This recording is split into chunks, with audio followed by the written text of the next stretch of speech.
Hello hello good morning सेवा होवा सम्पूर्णमा धेरै धेरै सम्झना मिठो माया छ। सो म चाहिँ मेरो घरमा आइसकेको छु। म चाहिँ तपाईँहरूलाई आज मेरो घरको फुल भिडियो देखाउन गइरहेको छु।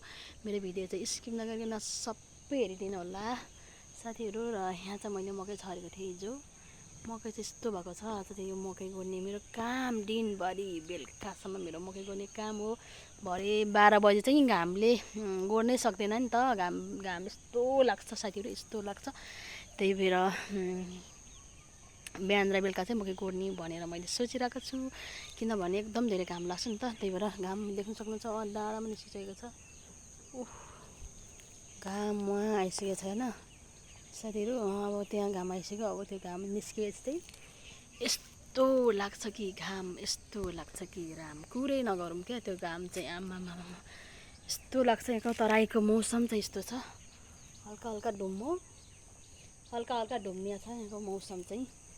र मकैमा चाहिँ यस्तो साह्रो झार आएछ। झारले मेरो मकै सबै खाइदिएको छ साथीहरू। अझै म यो सबै उक्लेर गोडेर पानी हालिदिएर मल हालिदिन्छु। मकै हुन त खासै अब हुँदैन किनभने उर्किसकेको छ नि त मकै।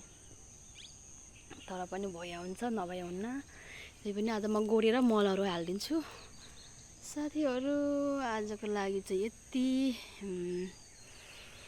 भन्न चाहे भन्नु के भन्नु।